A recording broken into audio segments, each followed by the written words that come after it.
Share.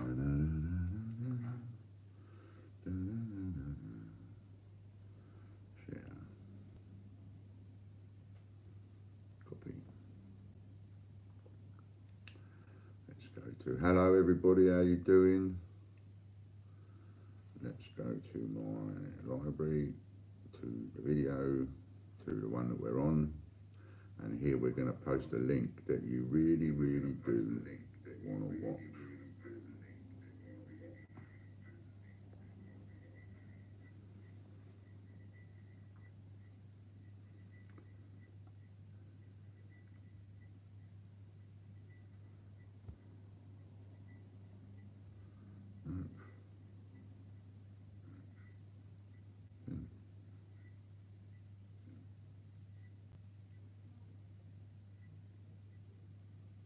Cool. Hello, Haley. How are you? Hello, Haley. How are you? Oops. Let's turn that off. Nice to see you, Haley. How's things up in Glasgow? How are you getting on up there? Are you confined? Yeah. Are you stuck inside your dorm or your flat or your house yet, or what? Have you still got a bit of movement? Are you going to work? Are you one of the thingy? Is this live? Yes, it is, mighty good. You've managed to find another live one. Ha ha ha ha. Nice to see ya. To see ya. Nice. What's a man gotta do? What's a man gotta do? My favourite record at the minute. What's a man gotta do?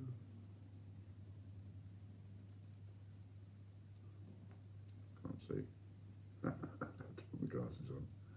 Can't see. Just didn't like the red love logo. Okay.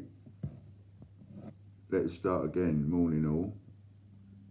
Just didn't see the red love logo. What's a red love logo then? Mighty, what's that? I don't know what that means. I don't know what that means. Who else we got? Doing work research from home, but there's only so much you can do from home. There is. So why aren't you on this 1,000 shares then already? Been meaning to talk to you. Why aren't you on that? Let's get you on that, being as you're at home alone and you've got bugger all else to do. I've been doing it myself on a couple of accounts, and I've been doing it like taking me time, joining other groups like I showed you the other day, and I made a page in order to join groups from that page, which I find a lot easier. Hello, Danielle. Good morning, darling. So, yeah, you want to get on that. Now, while I've got your attention, Ailey, the next person I'm going to sort out is Nanny. And then when I've sorted Nanny out, I'm going to sort you out. All right? So, we've got Nanny next, which I haven't done yet. Still got to speak to Nanny. Once I've finished with Nanny, I will move on to you. And then, and I'm not putting anybody else in the list after Ailey. That's just the two that I'm going to do. And then when I've done the next one, I will tell you who I'm going to add to the next one, and so on. Got it, Ailey? So I will sort you out afterwards. I'd rather be in the lab. Yeah, I'd love to be in the lab. I would actually love to spend a week in a lab, right, with all the professionals in a lab. A whole week, proper, full day, everything. I'd love to do that. And just be in there and see whether or not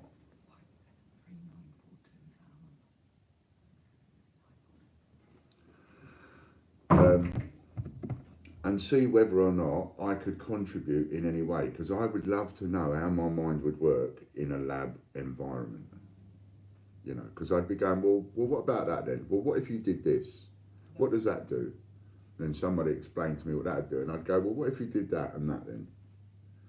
You know, and I would hope that my mindset is such that at some point during that week, someone would go, we never tried that. Hello, Popcorn. So So I'd love to have a go at that. But as Popcorn says, probably boom, I'd probably blow the lab up, you know. Now, Chris,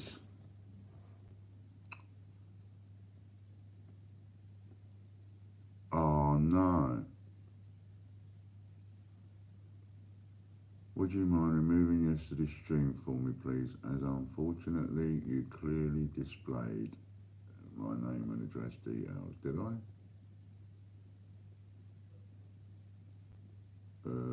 Okay. What we'll have to do with that then, Chris, do you think that you could download yesterday's stream, cut a bit out where I flash Judith's address, and then put it back up again? Because that's something I can't do. I didn't think I had, to be honest. You know, but obviously I have. So is there any way you can do that? Brilliant. All right, that'll be done today for you, Judith. Chris will copy that off, download it first, then he'll delete it off of, once you've downloaded it, Chris, delete it off YouTube and then cut that bit out and then put it back up. You know, well, while you're at it, cut out whatever you want and then put it back up. And then when you put it back up and you put it on the Facebook fan page, can you let me know? Alrighty, so that will solve that issue.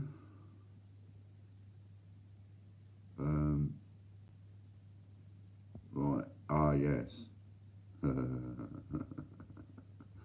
Yes, I got banned from the labs at school. I kept making explosives. Yeah, I kept messing things up. They didn't like me. I know what day it is, Popcorn. It is April Fool's Day today. It is the 1st of April today. And I think anybody today that runs around playing April Fool's jokes is a sandwich short of a picnic.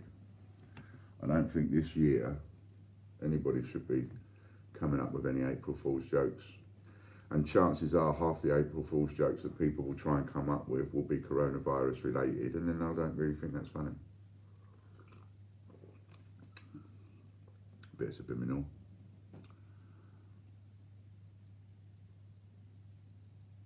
The Hermes tracking number you sent me, it should be 16 digits, not 12. It was picked up yesterday.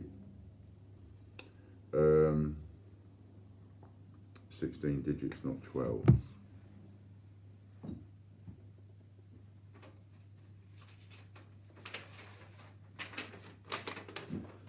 Tracking number should be 16 digits, not 12. It's one parcel, Tuesday. Tracking number, there we go. Right. Bear with me while I just sort this out for Judith. There she is. No, wrong one.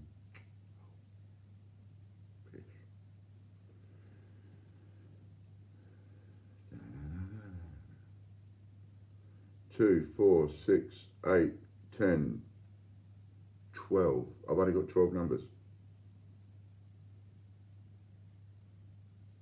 There you go. That's what's on my receipt, and you can see 2, 4, 6, 8, 10, 12. 12 numbers. How many did you say? It should be 16 digits, not 12, so it won't track. No, it's only 12. But anyway, you'll see from the thing, maybe you didn't put GB in. I don't know, maybe you did. I don't know why that would be the case, but that's the only number I've got, Judith. So, let's hope it's delivered by Friday. I don't want any more problems. I've had enough. I've had enough problems. I don't want any more. What's a man got to do? Right. Yes, put GB in. Don't know then. I have absolutely no idea, unless it might be an inter-parcel tracking number. Did you try and search the tracking number on Hermes, or did you go to Interparcel? I got a funny feeling you might have gone to Hermes. So I would suggest going to Interparcel and try tracking it on there, because it's an inter-parcel tracking number. And I think what probably happens, this is going to be my guess, but what probably happens is essentially 2 tracking numbers are produced then. One inter-parcel and one proper Hermes one. But the one they put on the inter-parcel is only 12 digits, or 12 characters, as you see with the photo that I just sent you. So we'll just have that on. I did it on Hermes. Okay. Yeah, try it. That's the only thing I can suggest. Try it on inter-parcel and see whether or not you can actually track it on there. But it's definitely gone, and I have no reason to assume that it won't be with you tomorrow. It's got signature paid for, but they shouldn't ask you to sign for it. They should just deliver it to you and then beep it or sign for it themselves as you take it off them. And remember, all of you, number will change when Hermes get it, Chris says. Now remember, all of you, when you get these packages through, right, give them a wipe over. Don't ignore it. And you're not going to like me for saying this, but when you get your shopping through, make sure you wipe your shopping. You know, make sure that when that shopping comes in and you've got your big baskets of shopping, you take the time to put it on a side, and before you put anything away, wipe every single piece of shopping. Brilliant, Judith. In the parcel worked. Right, you've got to wipe your bits of shopping. Now, I was talking to somebody last night and they was like, oh, really? Oh, just, you know, that's not going to get done. I'm not going to wipe every bit of shopping that comes into my house. And I get that. I don't feel like wiping every bit of shopping that comes into my house. Every Dolmio jar, every bottle of milk, every can of beans, I've got to now wipe everything. Everything. I'm not looking forward to that. I don't like that idea at all. But what's going to make me do it is the fact that I know I haven't exactly got a great deal to live for, but I don't particularly want to die yet. You know, I mean, I know the world ain't going to miss me if I pop my clogs next week, but I'm not ready to go. And so I'm not ready to take them kind of chances. You know, if I find out that, from what if you look on my personal Facebook page, that's my family personal one, you'll see a notice I put up there. And maybe even, Chris, would you mind, because you know how to do it, can you put the link straight to that post that I put up? Because when you click on the share button, you can actually copy a link. So if you could put the link to the post I put up, and then people can click on it and then they go straight to it. And on that post I put up, it's only a photograph, it's not a video, and on that post I put up, it is it was from Australian Press, and it's from the Australian Press, and information that they say they're quoting from the World Health Organization, and they're talking about things like cardboard, 24 hours.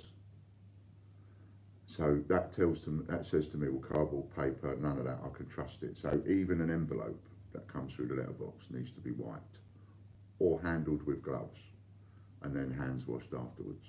I'm always touching my face all the time, scratching all the time. So for me, I'm thinking elementary, I'm thinking logical. Let's look at this logically. The virus started on the 17th of November, 17th. That was the very first case. That was then when Mr. Lee, and he was a Chinese doctor. He did a blog post about the fact that that there was this SARS-like virus that had just appeared. That was on the 17th of November. That is the very first mention of this virus. There it is. If you click on that and you have a look at the photograph, it tells you on there how long it lasts. So you've got things like cardboard, 24 hours, I think. Now you've got glass, that's the one that sticks in my mind. That's 9 days. This was sent to me by one of you. Then doorknobs and things like that, 4 days. Anyway, have a look at it. It might surprise you and it might make you stop and think. Because this started, Mr. Lee first mentioned this on the 17th of November, and the Chinese government, they and the officials and the hierarchy, they came down on him like a ton of bricks, and they trampled all over the information, and they tried to suppress it. And it wasn't until, I think it was the 1st of December, that they're actually sitting down talking to the World Health Organization and starting to give figures and stuff like that. So it was a good 6 weeks. That virus was out there, boom, and they weren't stopping it, and they put things on. They started to put things on lockdown when they realised they couldn't control it, and very quickly they put Wuhan and all of that area on lockdown. And the problem with Wuhan is, the reason that Wuhan comes up so much, and was probably used by Dean Koontz, I would imagine, is because Wuhan is a bit like Spaghetti Junction. So much stuff comes in to Wuhan from all over the place. It is a massive junction-y thing for traffic, people. So that's why I imagine people like Dean Koontz would have used it in a book 20, 30 years ago, because it would be like saying, I don't know, it would be like saying, it would be a bit like picking somewhere famous like South Mim Services on the M25 and saying that a virus started from there. It's quite plausible, because it could. You know, a busy place like that, it's got a lot of traffic coming into it from all directions. That might be a daft example, but you get my drift. And they suppressed it, and they made him look stupid and all that. Hi John, hope you're well this morning, mate. And now he's a national hero. Now the Chinese government have turned the tables on that. He's treated as a national hero, and the officials that reprimanded him and etc. Have been dealt with in some way. Now why was I going on about that? So that was, and you know, today's the 1st of April, so it happened on the 17th of November. Today is the 1st of April. It is April Fool's Day, and I'm not joking when I put in the title that the live food markets are back open. So they've started opening live food markets again before the virus is even finished. It's not even finished yet. It's not even done its course around the world yet, and they're going back and they're starting them up again, ready for another one. So you know, it could be so easy to get these viruses going on and going on and going on and going on, because the animal rights and the human rights issues are not being addressed around the world. These countries are being let into, yeah, let's trade, let's do this, let's do that, let's all be friends internationally and all the rest of it. And just a favour, just work on your animal rights, would you? Because it doesn't really look good to everybody around the world, but we need to trade with you because we can earn millions of pounds out here. But do us a favour, just try and do something about your human rights and your animal rights, and that's all they ever do. Oh please, come on, just do something about that. It doesn't really look good. And some of the pictures that I've seen even now are sick. I didn't even know they did it.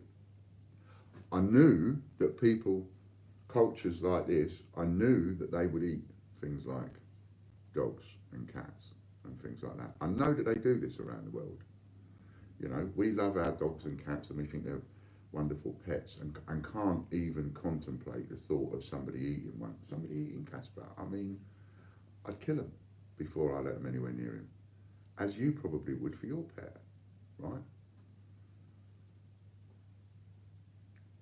And you would imagine, as maybe as I have, hi Angela, I've imagined in my mind some kind of humaneness of some description. You know, you slit an animal's throat and then you skin it and cook it. And I've seen pictures of dogs going into a frying pan alive, and as they are, hair, everything. Can't get the images out of my head. I mean, if you know, we cannot. How can we trade with people? How can we trade with a culture like that? No matter who that culture is, how could we trade with it? That's just, it's abominable. It just should not happen. You know, how many of us have seen those pictures over the dolphins where that culture over there herds them all into a bay and then they just smash them to pieces with great big bats and all of that. They don't even humanely kill the dolphins for the meat and all that. They just literally go in there, it's a bloodbath, and they turn the sea red. And I've seen that documentary. And you've got people crying, standing up there watching because they can't do anything else. The evilness of the way that this is all going on. And it's not stopping. None of us so-called Western civilized cultures are stopping people doing this. And we're taking the view that, well, it's their country. It's their country and it doesn't affect us. As long as we can go in there and do some trade and make billions of pounds for the richest people in the world, that doesn't really matter. You know, we can turn a blind eye to what they're doing with animal rights and human rights because we're making so much money. And it's not until the greedy bastards of the world who want to make all of this money, because no matter how much they've got, it just isn't enough and they've got to make more. It's not until people like that wake up, pardon me, and do the right thing. There's a moral thing to do, there's a right thing to do, and there's a legal thing to do. And all three of them don't always cross. And sometimes you've got to do what's right, and sometimes you've got to do what's moral. You know? And I think this is a really, really, really dangerous situation, because the diseases that are infectious, that seem to travel the world, seem to keep coming from live food markets and bad animal rights. That's how it seems to me. I'm just Joe Public. I ain't no one special. But that's how it seems to me. So if that's going to keep happening, it needs to be stopped, don't you think? Hello, Mark. Nice to see you, mate. And I think all of that stuff needs to be stopped. Now, I'm going to show you something that you can watch. It's about an hour long, right? And I don't know if you can get it from that, because when Butch pinned a web address to the top of the chat, I couldn't click on it. So I don't know if any of you guys can click on it. But that link that I put at the top of the chat is where I get the information from of November the 17th being the first case. And I really suggest each and every one of you click on that link or copy that link, and then later on, well, as soon as you get a chance, I suggest you watch that. And if you're anything like me, you will probably watch it open-mouthed, and then you will want to watch it again at some point. I'm already thinking, I think I need to watch this 2 or 3 times. Link works okay. Brilliant. It's a TED Talks. It's what's called TED Talks. If you've never heard of TED Talks are absolutely brilliant. There was a TED Talks one day, this comes into something Soundwave Man, I think it was, that said the other day about overpopulation and that sort of thing. There was a TED Talk that I watched, and after that TED Talk, I totally understood that it is not possible to overpopulate the world. It's not possible. Can't happen. So all this talk of people, oh, there's too many people and there's not enough room on the planet and all the rest of it, it's not possible. Absolutely not possible. Just by watching this one TED Talk, and I totally understood it. Totally understood it. So watch that video and have a little look around TED Talks. You know, have a look when you're a bit bored sometimes. You know, you think, well, I don't know what to do, don't know what to watch. Have a little look at TED Talks and look at some of the stuff on TED Talks. That is some seriously interesting stuff. And I just think, I think we need to, as a, I don't know how, if I know how. I mean, how would you do it? But I think as a people, collectively around the world, we need to be able to say, no, don't want that. It's too dangerous. Stop doing it. I mean, what do they get out of it anyway? What does the Chinese economy get out of all of that? These animals, they're half starved. They can't be selling for much. I mean, they can't make much money. You know, they're on a push bike and they've got 40 animals on their shoulders, on hanging off sticks. I mean, if they were making any money, surely they'd have bought a car to transport things. Surely they'd have bought a van. So I can't get how the economy, how it adds to the economy to make it worthwhile to keep leaving it there and leaving them doing it. Really don't. Anyway, so that's what that's some of the things I'm looking at of late. I like to know what's. I like to know. I like to get to the bottom of things. I think, well, how does that happen then? I don't really get how that's happening, you know. And all the figures that we are getting, every single figure you are getting, you can double it. You can just double it. So when they tell you that 20,000 people in the UK have got it, you know it's 40. When they tell you that 10,000 people around the world have just died from it, you know it's not, it's 20. Whatever figure they're giving, you can double it. Because nobody around the world is giving the same figures. So as of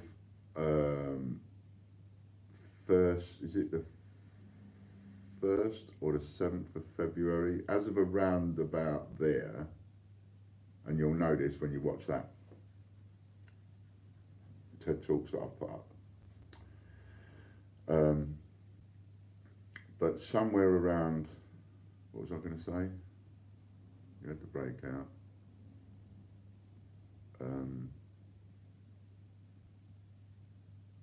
They spoke to the World Health Organization at the beginning of January, I think it was. And then, I forgot what I was going to say now. And it was mind-blowing. It would have changed your life forever, and I can't remember what it was. It will come back to me. But there was something happened at the beginning of November that I was going to talk about. November was when it started. December, January. Oh yeah, that's it. So, as of January/February, something around there, the Chinese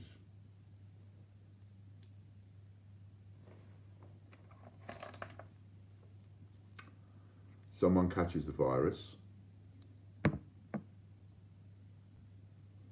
someone dies from the virus,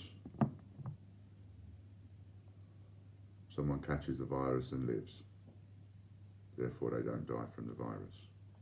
I think they call that asymptomatic. Really important.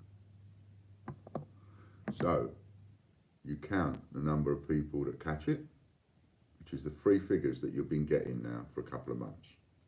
Number of people that got it, the number of people that died, the number of people that are asymptomatic.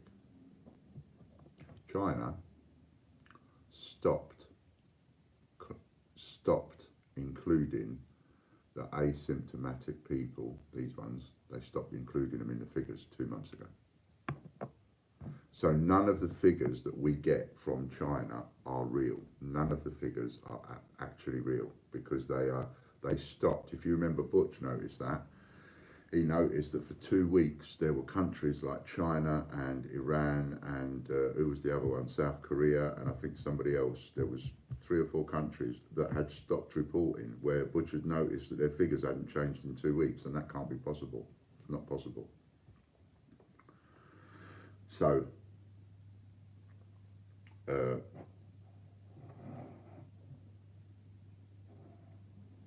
yeah, so there's a lot there to consider. Know what I mean? Know what I mean? A lot to consider. Because if we can't get the proper information, if you can't get the right information out of China, and you can't get the right information out of Iran, and you can't get the right information out of America, and you can't get the right information out of England, then we're all pretty screwed, aren't we? Because then no one knows, well, where's this going to peak? They think it's going to peak in a couple of weeks, and I don't think it can. Because I think you've got all these people at home, people like you and me, that ain't going out, and we're going to get the virus. And we're going to get the virus because we're going to touch a parcel or a packet or a bottle of milk or, scratch my nose again, you know, or someone else's phone. Glass. 9 days. Glass. 9 days. That includes your phone. A good reason to not touch anybody else's phone. And I'll tell you something else you didn't know. Every single phone, apparently, hopefully, apart from mine, but, and someone like Ailey would probably be able to go and test this out in the lab one day and go, do you know what, Ian, I'm going to test this out in the lab and we're going to see whether you're right or not. Most phones, if you swab them and test them and all of that, you will find feces on most phones. It's because people go to the toilet, wipe their bum, and they're on their phone while they're on the toilet. They're on the phone while they're on the toilet, and they wipe their bum, and then they get up and they put their phone down, and then they wash their hands.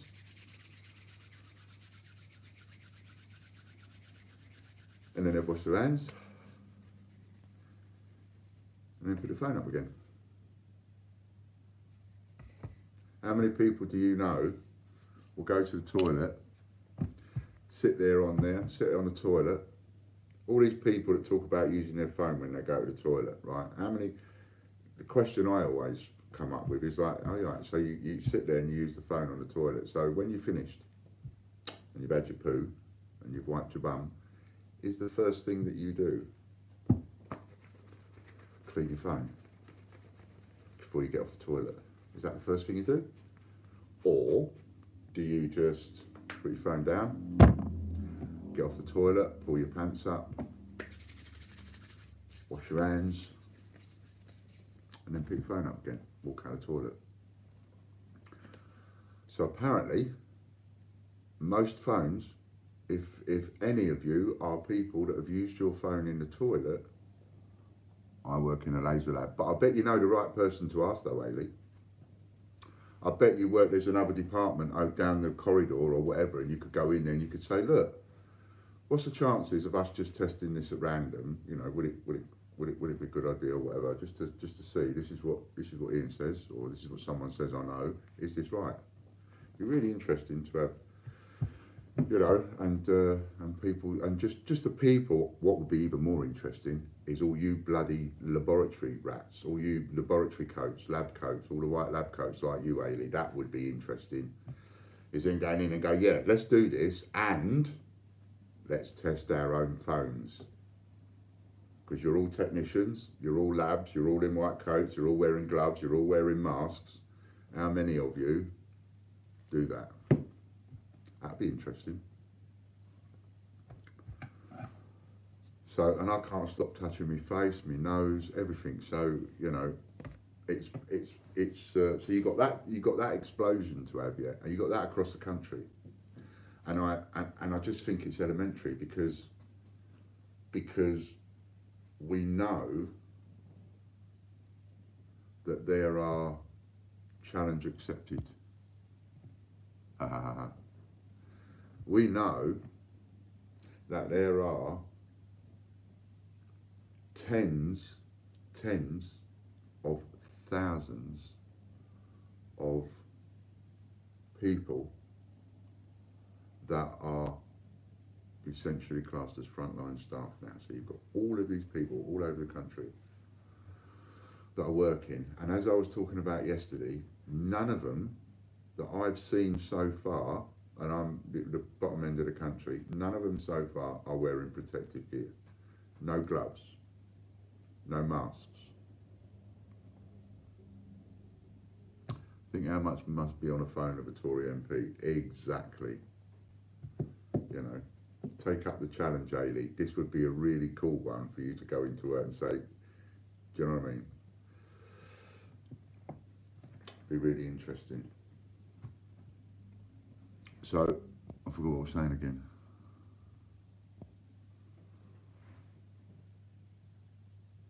So yeah, all these frontline staff, and they're all over the country, and they're not wearing gloves. This morning, my post lady this morning, my regular post lady, I'm talking to her outside.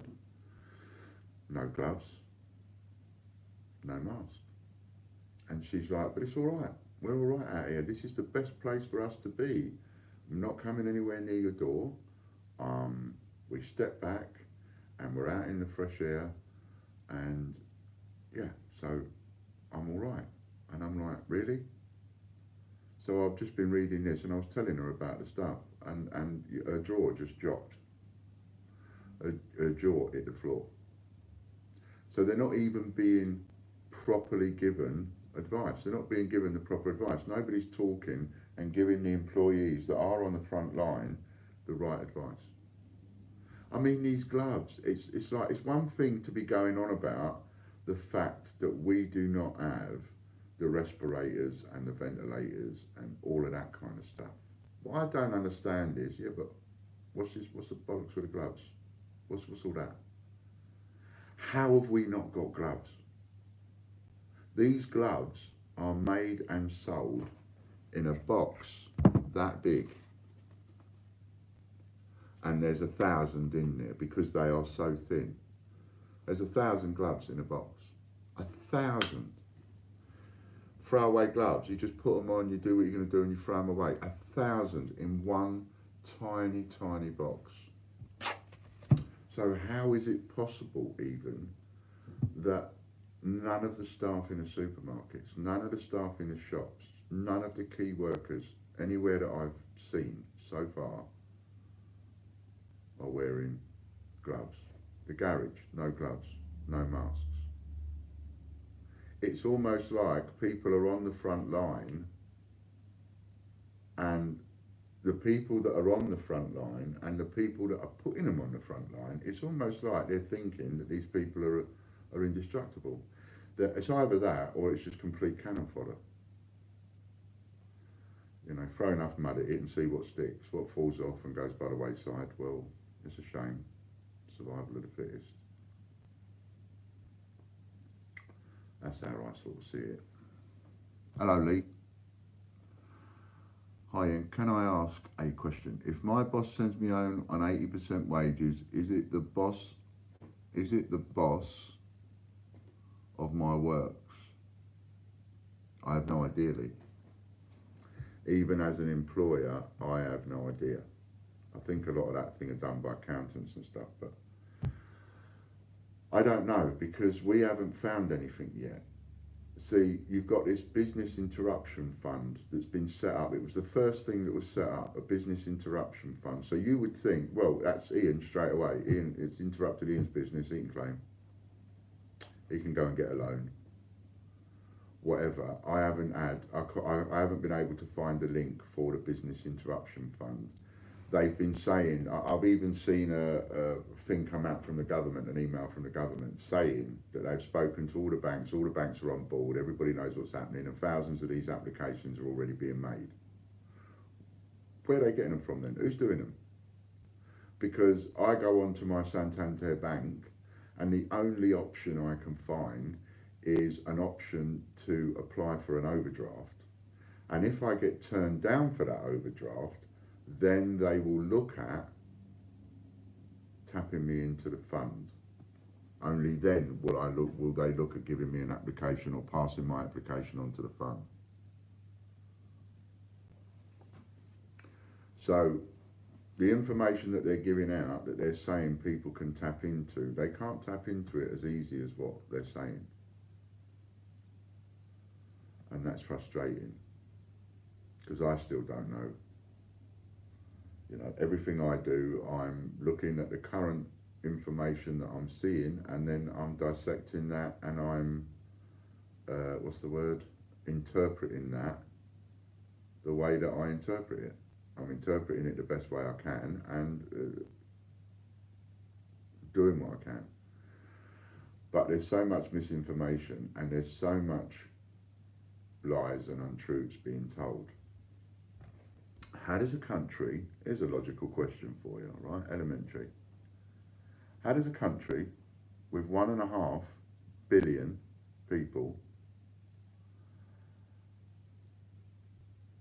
how is it that within a couple of months that country is supplying other countries with face masks?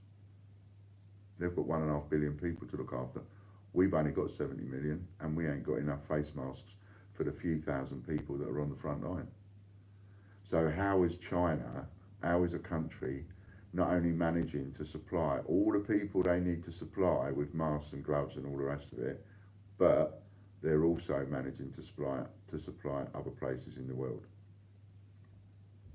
And there's only one hospital that I've found so far, from what I've seen, that has had 0 cases of the nurses and doctors falling down sick or dying. Only one hospital. And the hospital is the hospital in Italy, the hospital for infectious diseases. And if you look in that hospital and you look at the way the staff are working in that hospital, they are head to toe, because it is a hospital of infectious diseases, although at the moment it is only COVID-19 patients that they're seeing. But it is a infectious diseases hospital. So everything in that hospital, they are geared up for infectious diseases coming in. Therefore, all the nurses, proper head to toe, fully covered, waterproof, everything. They are fully, absolutely covered when they walk into a room. And when you've got them in the room, seeing to the patients, the nurses getting the syringes and injections and tablets and all that sort of stuff ready, they're not even in the same room. Not even in the same room. They're outside in the corridor. Anybody that was watching Al Jazeera last night would have seen that. They're outside in the corridor. These people are not going in. They're not mixing. And they're observing strict protocols in this hospital. And it's just 2 simple things the bloke said. Number 1, you've got to observe strict protocols. And we do that in here. Strict. These people do not even come into contact with each other. Strict protocols. Number 2, you've got to have the right equipment, which they've got in that one place. So in that one place, none of the medical staff are going to fall ill.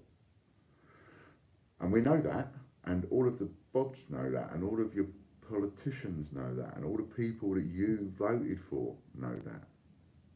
And they've sold us down the river, sold an entire country down the river for that, for money. It's the only reason they didn't stop the bloody travel in the first place. It's all because of the money. And these are the people that, well, I didn't vote them into power, but these are the people we voted into power.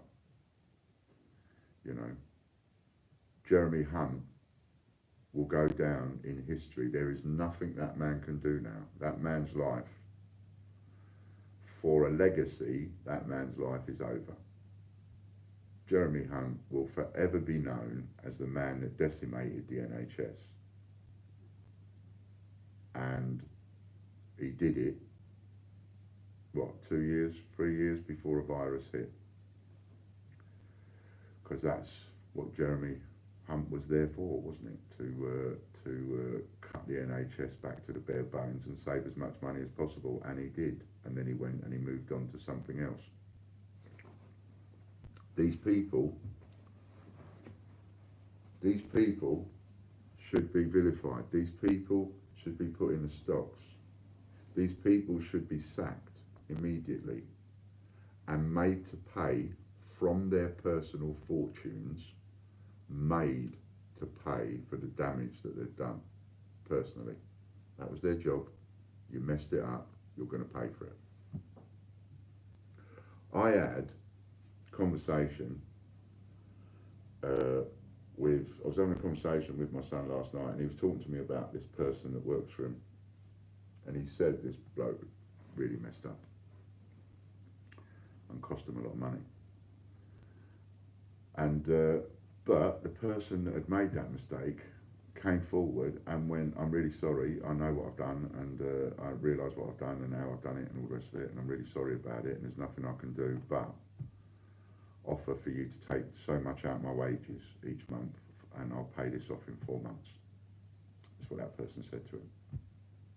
And my answer to that was, that person, he said, what do you think about that, Dad? I said, well, I'll tell you what I think. I think that person's worth 10 of any other people you got. Immediately, I'll tell you that. Because I've been in business a lot of years, and I've had lots of businesses, and I've employed lots of staff, and I have never once, in all the time I've been in business and all of the people that I've employed, I've never once had somebody come to me and say, I'm sorry I made that mistake. Take it out of my wages. Never seen that in my life. Never had anybody do that to me. It's always a case of like, oh, sorry. And I'm the dopey idiot that's paying for it. And that's happened everywhere I've gone, you know. Don't know why I dropped that conversation in, but, you know, I suppose people that you can count on. You need people that you can count on. You don't need people that are just going to tell lies and just be there for the money, for what they're getting out of it. And half our politicians are like that. When you have somebody that's prepared to put their hands up and say, look, that was down to me, I take responsibility for that, I'm really sorry, that is a person that's worth their weight in gold as far as I'm concerned. None of our politicians do that. None of our politicians will put their hands up and go, sorry about that, I've got that completely wrong, that's my fault, and I feel bad. No. It's excuse after excuse after excuse after excuse and blame somebody else. And we're in a state.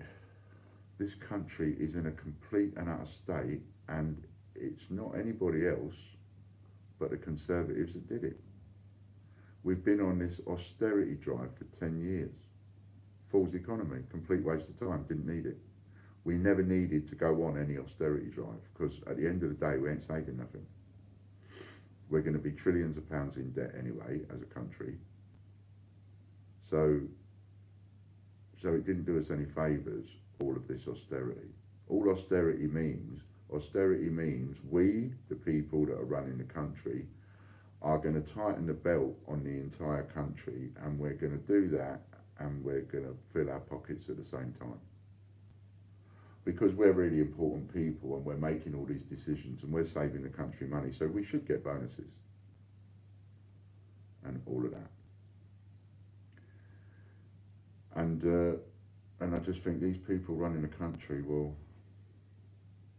it's just being proven time and time and time and time again that they're making the wrong decisions, and we're paying them to do that. You know, I mean, I don't like the fact that Boris and his chums, 20, 30, 40, I don't care if it was 100 years ago, I don't care when it was, I don't like the fact that they got photographed being so cocky that they could take a 10 or a 20 or a 50, whatever the value of the note was, and set light to it in front of a homeless person. That is just evil. Anybody that can do that that's just evil. That is the same type of person that will pull legs off animals just to see what happens. That's the sort of person that will tie a firecracker to a cat's tail, or a firework to a cat's tail. That's what that sort of person does. And he was voted to run our country. I mean, there is an argument to be had to say, you voted for that. That's what you voted for, you lot. And you got what you deserved. You put these greedy, dirty, horrible, nasty underhanded people into power, and that's what you get. Now, would we have got the same thing under Labour? Probably. It's not that I'm saying the Conservatives are all bad and Labour's all right and all the rest of it. They all had their chance. I've seen in the last 20 years, I've seen Conservatives in power, I've seen Labour in power, and I've seen Liberals as close to power as what they could possibly get. And every single time they sell the country down the river. What's his chops did with the Liberals? He sold the country down the river, sold all the students down the river, went back on his word and all that kind of stuff, just because he tasted a little bit of Deputy Prime Minister. You don't hear from him anymore, do you? Because he was nothing more than a wet rag to the Prime Minister. He was no deputy. He wasn't a Deputy Prime Minister. He had no gumption about him. He didn't have any backbone. He had not 1 ounce of stand on your own 2 feet and stand up for what you believe in. He had none of that. He was just a puppet because of that. So they're all the same. We put them in power and they screw the country. And we have to go, well, thanks for that. Really appreciate that. Yeah, thanks. So when a country votes a man in as Prime Minister and that man is so evil, he would stand in front of a homeless person, set fire to a note. That person can't run the country. And he was voted in to run the country. So what do we expect? As a nation, what do we expect? Our MP down here is Richard Drax. Richard Drax is a posh Conservative. And when asked to help a charitable project to help people with bankruptcy and so on, his words were, and I quote, "One can't put one's name to those kinds of people. One has to be very careful who one puts one's names to." And I said that almost without tripping up. But that was his actual words. And I know that because I was the one he said them to. And I was as far away from his face as what this iPad is from mine, and I just wanted to punch him. So all I wanted to do was punch his head in at the time. This is our MP, Richard Drax, whose money, I hasten to add, whose entire family money comes from slavery. That's where they made their riches from. Huge. The estate down here, huge. Wherever you live, I don't know, wherever you live, the biggest park that you can think of, his estate is bigger. Huge. It's so big, his garden wall is so long that on a weekly basis almost, or every few weeks or whatever, a car will crash through the wall. There are so many accidents along that road, so many accidents. And a lot of those accidents are caused by the fact that the road is very windy at a certain point and it is not very wide and so on. And it could be made a fair bit wider because all they've got to do is move his wall. If he was to move his wall 12 feet, then that road would be one of the safest roads in Dorset. That's all he's got to do is knock that wall down, move it 12 feet inwards and give the public that 12 foot or something like that. And that road would be the safest road in Dorset, one of. But it's not, it's one of the most dangerous roads in Dorset. And, but then that's nothing for a man whose family's money came from blood. So, you know, blood, sweat and tears. And death. And I hate him for that. I have absolutely no feeling of warmth for people like that whatsoever. I hate him for that. Because the only thing you're interested in is money and you just don't care about people, all of those people. Regardless of what party is in power, they don't make the decisions. They're told what they need to implement by the higher authority. Conspiracy theory of the New World Order. Yeah, you see, you know, you can't go wrong with a lot of that stuff. There are people that want New World Orders. There are people that want a reset. Trouble is, all these people that want a New World Order and a reset, they don't sit down and think about what it will actually be like when it happens. You know, so if you take us all back to the Stone Ages, oh great, then what are you going to do? The people that did it will end up getting killed first, I should imagine. Ian, have you ever thought of standing yourself? Mark Dando thought that was as funny as I do. Yeah, I wanted to be a politician once, but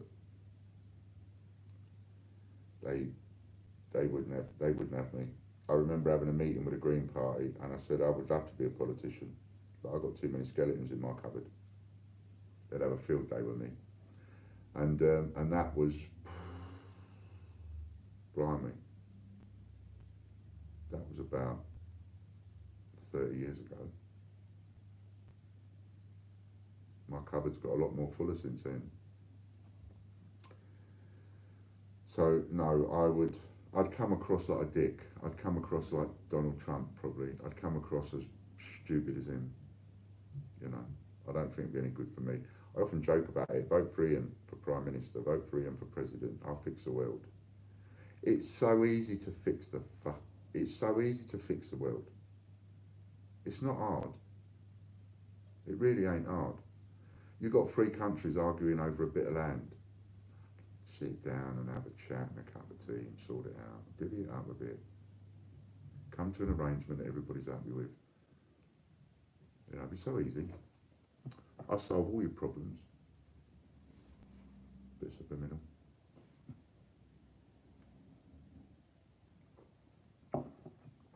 I'll fix the world.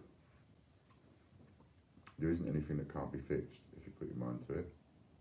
Nice and simply too. Eradicating homelessness, easy. Eradicating poverty, so easy.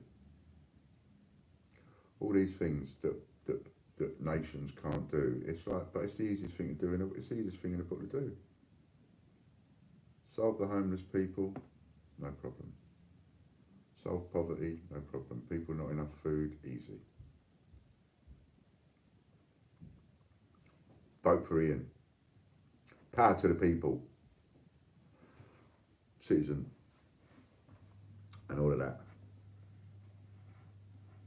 So what else we can talk about then? I've been talking a load of bullets for ages. What else are we going to talk about? I want to talk so much about China, and then again I get fed up talking about China. But I do. What's happening here? Nothing much. Settled Judith. Working on Nanny. Work on Ailey next. And then, other than that, listing things on eBay. Try and make some cash on eBay. I haven't got our website back yet. I don't think I'm going to get that back, you know. I'm worried about that. I've got a funny feeling that's gone now. It's such a shame. Such a shame to lose so much. All that work. All the work that gets put into things, that's a bit that upsets me. All that work. I hate it. I hate doing work and having somebody come along and trash it. I really hate that. And it's happened so many times. It's like spending so much time building a property, and then you turn up for work and somebody smashed it down, and you think, well, all right, start again. And you do it again, then someone comes along, smashes it down to bits. And you think, all right, okay, start again. Let's get the first brick, and then someone else comes along and smashes that down. It feels a bit like that sometimes. Feels a bit like too much. And all you can do is get through it, you know. You've got to wake up in the morning and start again. Which is what I keep bloody doing. How's it all for you anyway? That's enough about me. How's it for you? Who's going to talk to me? Tell me what it's like where you are. Out of what I've been saying, what have you noticed where you are? Are you noticing people wearing gloves? Are you noticing anybody wearing masks? Because if that doesn't change, there's going to be 20 to 50,000 people all go off like that all at once. That's just in the retail sector. That's not the NHS. You've probably got another 20, 30, 40,000 going to go like that with the NHS, all staff. Fran's brother works up in Lincolnshire, and the hospital that he's working in, dropping like flies. That was his words. All the staff are dropping like flies because they're not protected.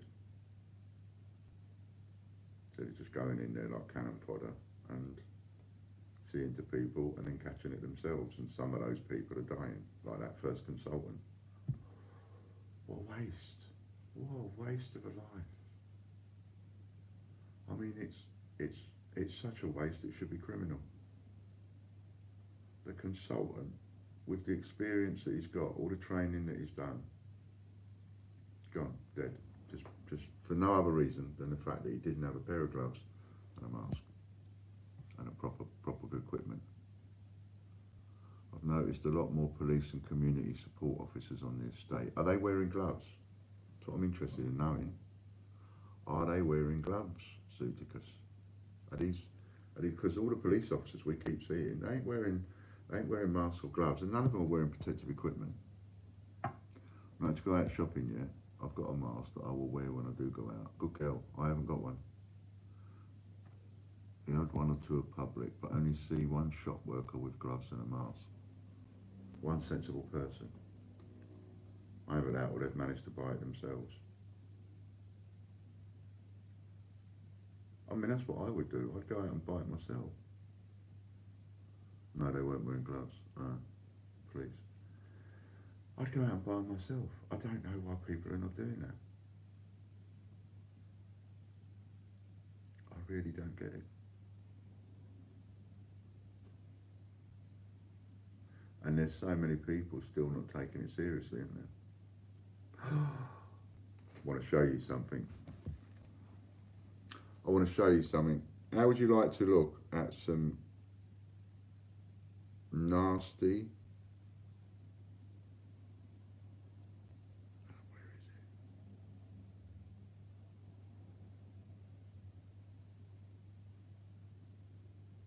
What's this?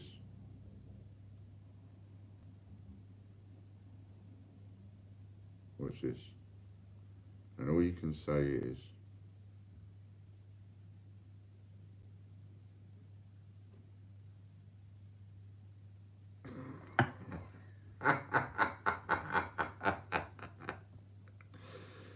John, you crack me up, you really do. John put up a post on Facebook. John Warren there. He's put a post up on Facebook. Don't usually play these games, he says, but I'm bored. Just fill in the blanks and let me know a little bit about you. Let me know a little bit more about you. And he's got bank account number, sort code, card number, name on card, expiry date, CCV. I like it.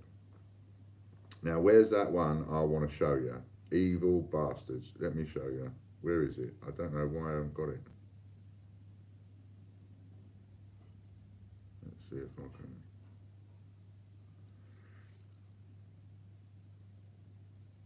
There it is.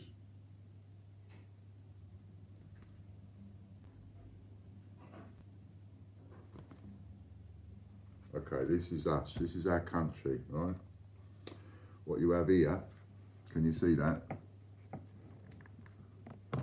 That is a 3-camera. So there's 3 cameras on this street. And this street is Suttonwood Crescent in L31, wherever L31 is. And it says 1:50 AM, dirty scumbag rats. And they're absolutely right. Absolutely right. I would love to go up against the 5 of these. Oh my goodness, would I? 5 of them there is. Right, here they are. You've seen this, Angela, 5 of them. And look how tough they are as the 5 of them all together there, spread across the road. Right, aren't they tough? Tough kids with their big hoodies. Right, these people. Let's see if we can. You see them? Here we go. Let's have a little look in there. Let's see what we can nick. Yeah. Because we're not at war with anybody. So because we're not at war with anybody, let's do what the British people do best. Yeah? Let's do what the British people do best. And let's just attack and rob each other. That's a good idea.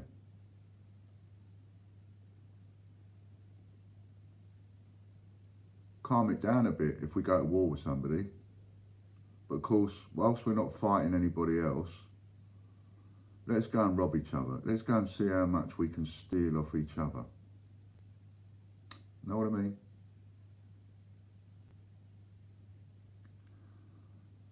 Like a little team of sissy girls they are. Off they go, down the street,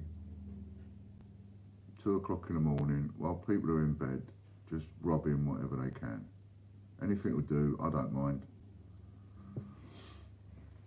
Anybody got a pack of peppermints in their car, I'll smash the window.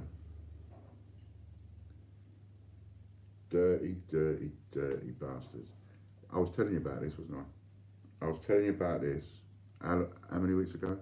Wait till it starts. And that's nothing.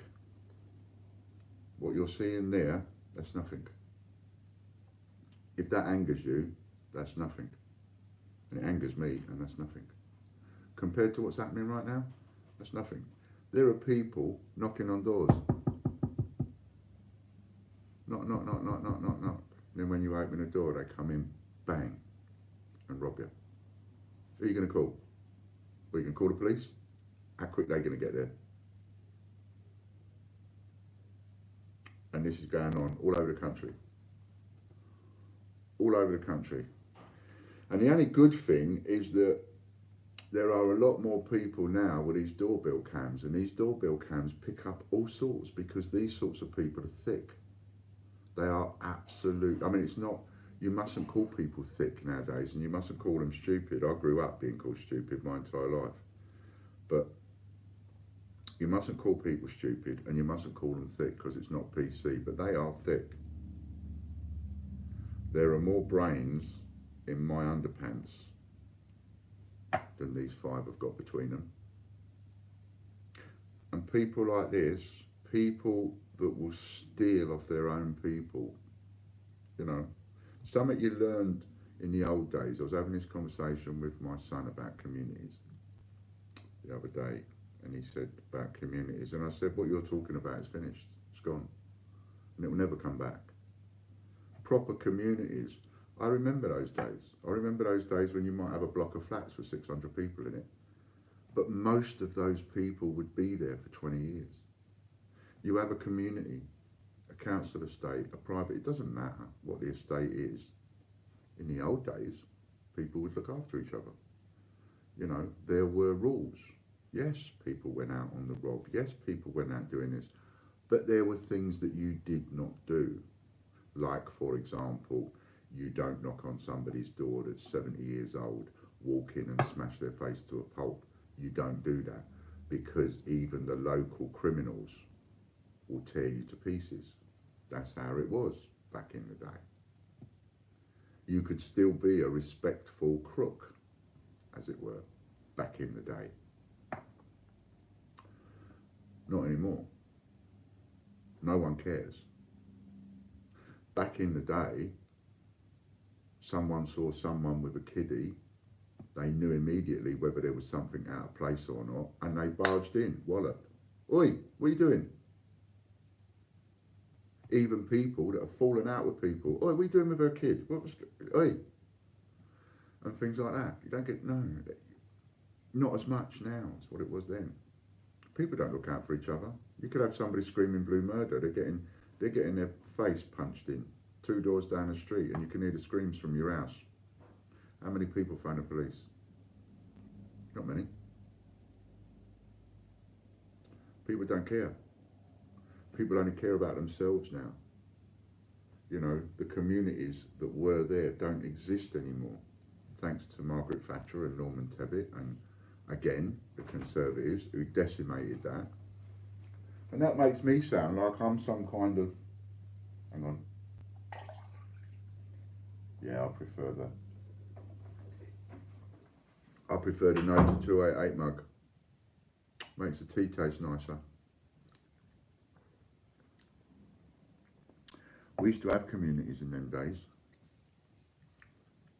I remember what a street party was like. I remember what real care in the community was like. It's not like it is now. I could strip off right now, bollock naked. I can walk out my front door. I could walk 200 yards across there, and I walk 200 yards back again, and nobody would stop me. Stay my bag flapping and everything, and I bet nobody would stop me.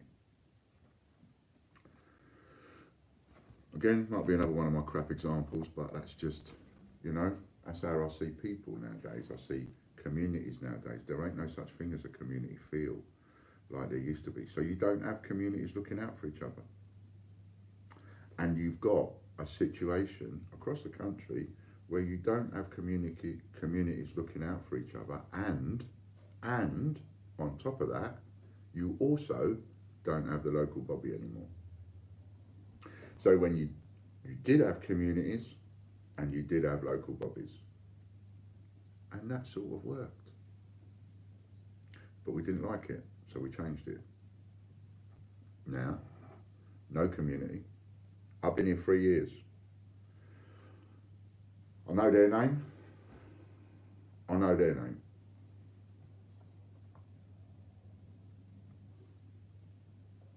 I think her name's Claire. His name's Richard.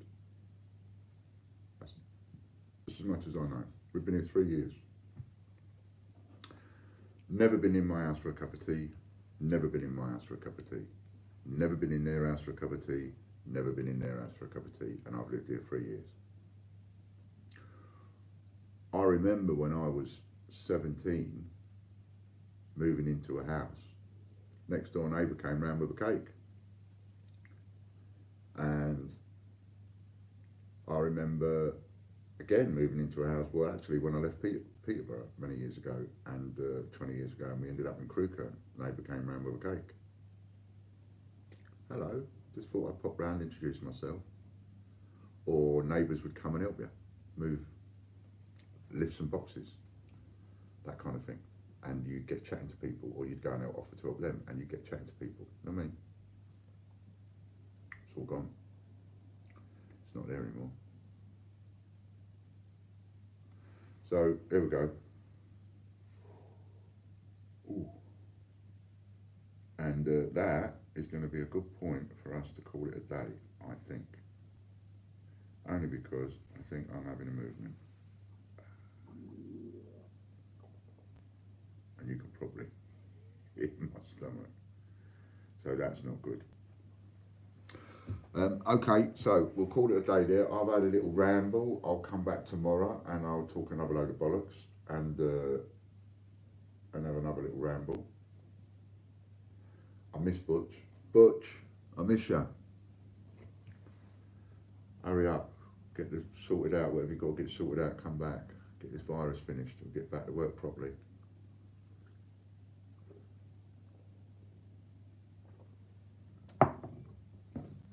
Now, you lot take care.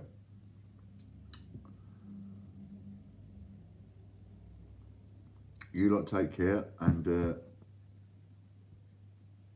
yeah, and in the meantime, they could have the virus, be touching the car, so next day you go out and touch door handles. Yeah, what do you do about that? Go and touch, touch, touch, touch, touch, touch, touch. Anyway, I have to go. So we will catch up tomorrow life, be there or be square. See you later.